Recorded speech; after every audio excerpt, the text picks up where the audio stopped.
Hello students, आज हम अपने बीए पार्ट सेकंड के दूसरे पेपर भारतीय संस्कृति के मूल आधार के अंतर्गत सूफी आंदोलन के बारे में पढ़ेंगे।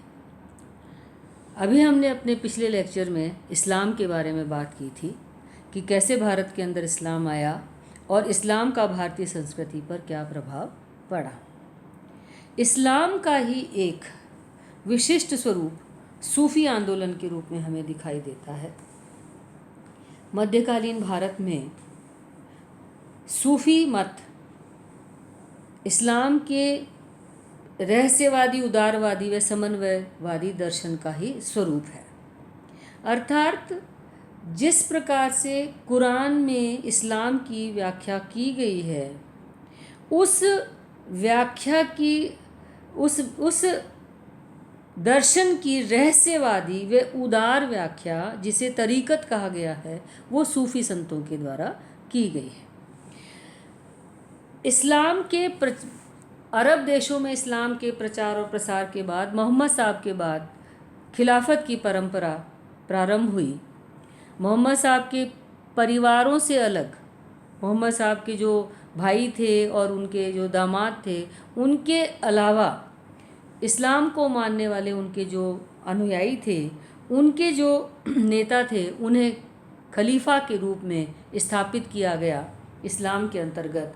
और वह खलीफा इस्लामिक जगत तथा धार्मिक जगत तथा राजनीतिक जगत का सबसे बड़ा अधिकारी माना गया। तो सूफी आंदोलन का व्यवस्थित रूप हमें अब्बासियों के खिलाफत युद्ध में दिखाई पड़ता है। एक धर्म के रूप में सूफी मत का विकास ईसा की 9वीं शताब्दी में हुआ था। सूफीवाद में संसार की सभी प्रमुख धार्मिक विचारधाराओं को शामिल किया गया है। हालांकि यह इस्लाम धर्म का ही स्वरूप है, इस्लाम धर्म को की ही व्याख्या करता है। जिस प्रकार से इस्लाम में दारुल हर्ब को दारुल इस्लाम में बदलने की बात कही गई है, उसी प्रकार से सूफी मत भी दारुल हर्ब को दारुल इस्लाम में बदलना चाहता है, यानी कि समस्त विश्व को इस्लाम के अंदर परिवर्तित करना चाहते हैं।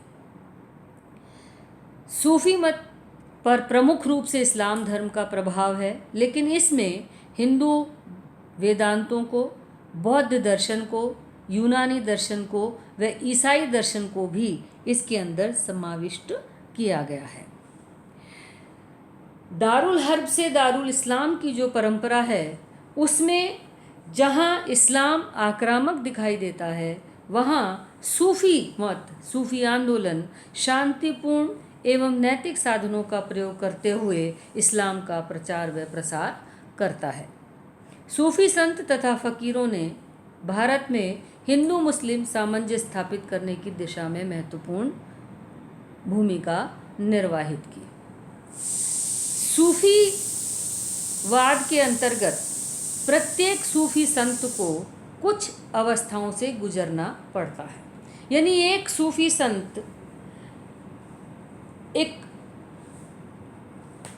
सिलसिलेवार क्रमबद्ध अवस्थाएं हैं, उन्हें पार करके सूफी संत बना जा सकता है, जिसमें है सबसे पहली अबूदियत, तरीक़त, मारिफात, हकीकत, फ़ना। इसका तात्पर्य यह है कि सबसे पहले ईश्वर को प्रिय मानकर, ईश्वर को प्रेमी मान करके ईश्वर से इश्क करना, ईश्वर से मोहब्बत करना, और इश्क या मोहब्बत भी इस प्रकार से करना कि स्वयं के अस्तित्व को फना कर देना, यानी स्वयं के अस्तित्व को समाप्त कर देना, और अंत में परमात्मा के साथ अपना एकाकार कर लेना और एकाकार करके अपने आप को परमात्मा तक पहुंचा लेना, यानी अनल हक तक पहुंचा लेना, यानी मैं ही ब्रह्म हूँ।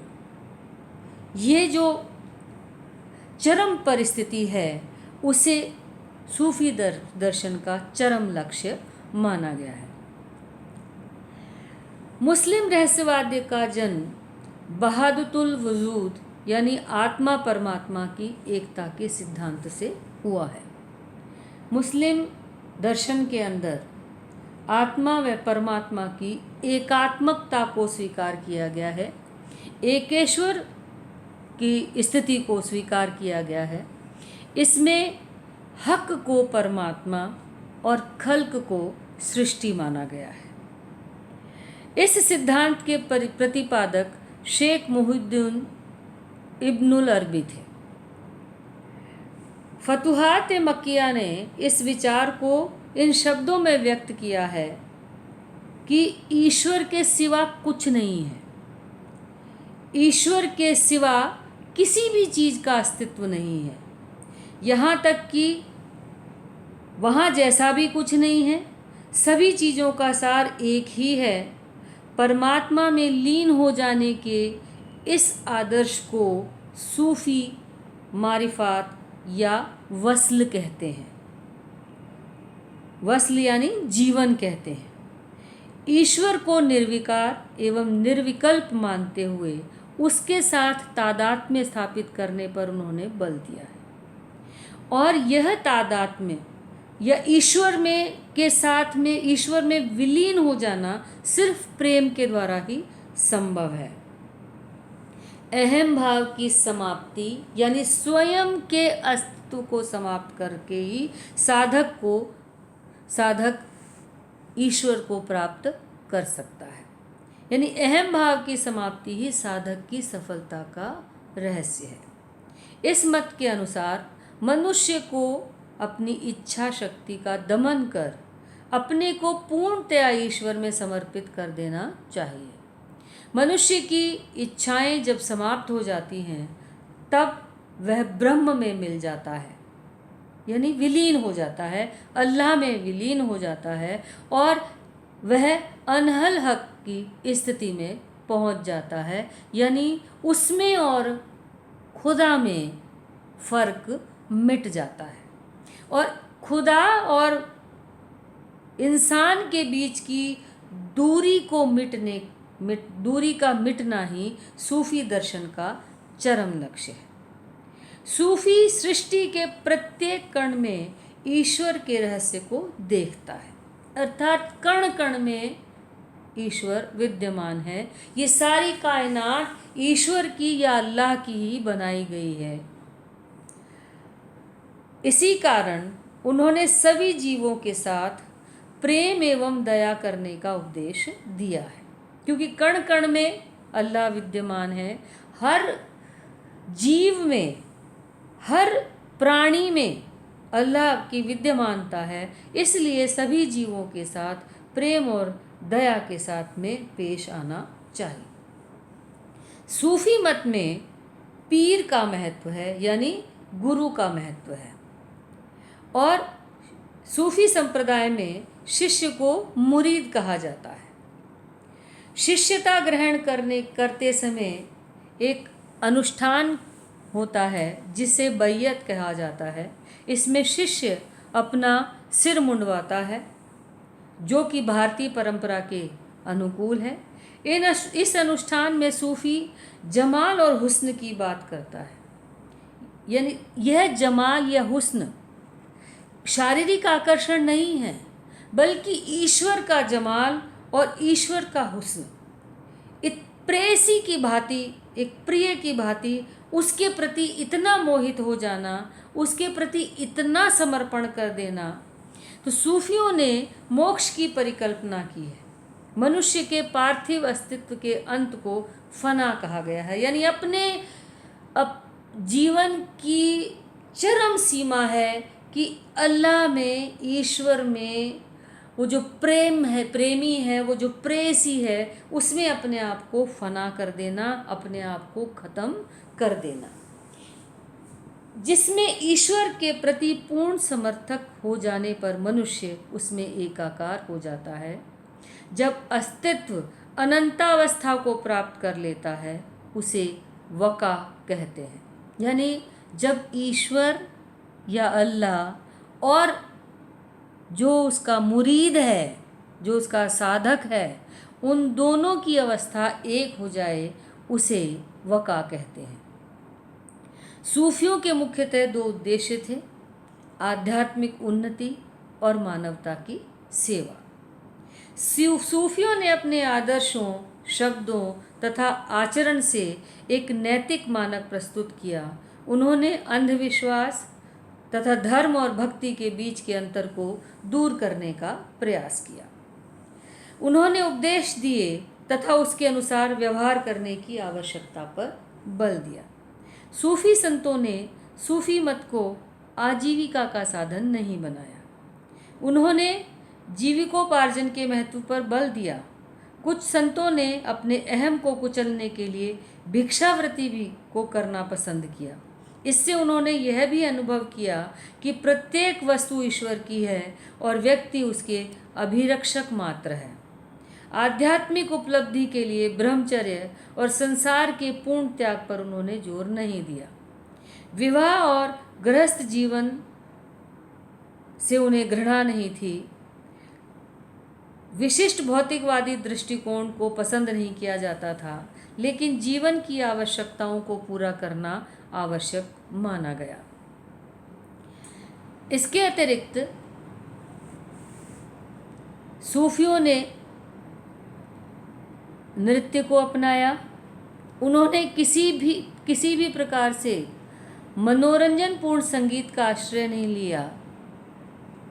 मजलिसे समा या संगीत में मनोरंजन से पूर्णतः भिन्न था। सूफियों के लिए संगीत लक्ष्य की एकमात्र साधना थी। समा से उनकी आध्यात्मिक शक्ति सजीव हो उठती थी तथा उनके व ईश्वर के बीच का पर्दा उठ जाता था, जिससे उनके भाव प्रणय तन्मयता चरमावस्था में प्राप्त करने में मदद मिलती थी। यानी ईश्वर की उपासना में जिस प्रकार से हिंदू धर्म में भक्ति आंदोलन में कीर्तन के ऊपर, भजन के ऊपर, स्तुति के ऊपर बल दिया गया, उसी प्रकार से सूफी मत में अल्लाह की प्राप्ति के लिए नृत्य व संगीत का सहारा लिया गया। नृत्य के माध्यम से, संगीत के माध्यम से, नातिया कलाम के माध्यम से, कव्वालियों के माध्यम से, गज़लों के माध्यम से ईश्वर को आकर्षित करने का या ईश्वर के प्रति अपना प्रेम व अपना राग प्रदर्शित करने का प्रयास किया गया सूफी संतों के द्वारा। भारत में सूफीवाद का प्रवेश अरबों की सिंध विजय के बाद हुआ। महमूद गजनवी के समय भारत में शेख अली हुजवीरी आए, जिन्होंने लाहौर को अपना केंद्र बनाया और कशफुल मजूब नामक ग्रंथ की रचना की। भारत में सूफियों के कई संप्रदाय थे। 16वीं सदी के उत्तरार्ध में अबुल फजल ने सूफियों के 14 सिलसिलों का उल्लेख किया, जिनमें चिश्तिया, सुहरवर्दी, नक्शबंदी, कादरी, कलंदरिया और शत्तारिया सिलसिला महत्वपूर्ण है। ये जो संप्रदाय हैं, इन संप्रदायों को सिलसिला कहा जाता है और इन सिलसिलों में भारत के अंदर चिश्ती और सुहरवर्दी सिलसिले सबसे ज़्यादा लोकप्रिय हुए। सूफी मत में जहाँ गुरु के महत्व को बहुत ज़्यादा स्वीकार किया गया, उसके बारे में हम अमीर खुसरो के एक दृष्टांत से इस चीज़ को समझा सकते हैं। अमीर खुसरो के शासनकाल में उनके गुरु थे, जिन्होंने शेख निज़ामुद्दीन औलिया, जो कि शेख फरीद के शिष्य थे, और निज़ामुद्दीन औलिया ने सूफ़ी परंपरा को बहुत अधिक प्रचारित व प्रसारित किया। और निज़ामुद्दीन औलिया के शिष्य थे अमीर खुसरो। जिस समय निजामुद्दीन औलिया की मृत्यु हुई और अमीर खुसरो को जब पता लगा तो अमीर खुसरो वहाँ गए और उन्होंने कहा, गोरी सोवे सेज पर मुख पर डारे केस, चल खुसरो घर आपने रैन बही चहु देश।